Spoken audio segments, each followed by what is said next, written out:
Yes, we are live now in AKOBO town as the civilians and the IDPs came out in large number to protest on the issue of SSPDF letter that they said they need humanitarian to evacuate, and civilians and even the United Nations to evacuate the town of AKOBO. So the civilian, they say this is the last destinations and they don't want to move anywhere because they don't have anywhere to go.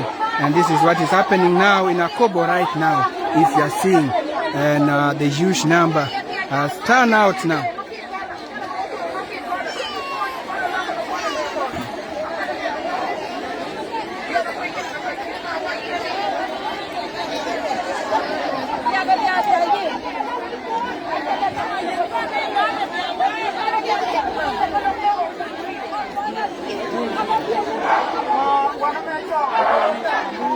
According to them, they said they need humanitarian to continue supporting them, and they need protection from the international community, especially the United Nations. And this is what is happening.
This is the reactions.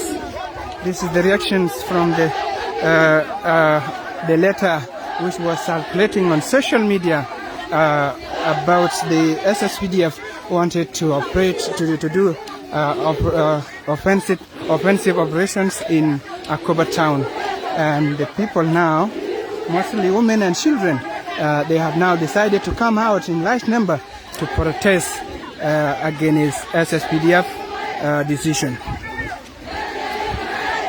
According to them, they said this, most of them have witnessed what has happened to them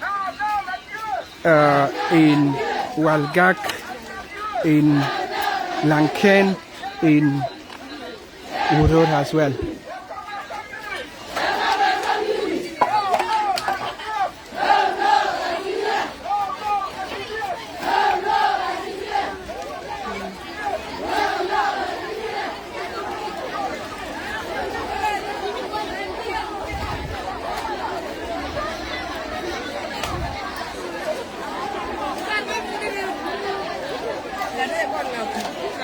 Mm.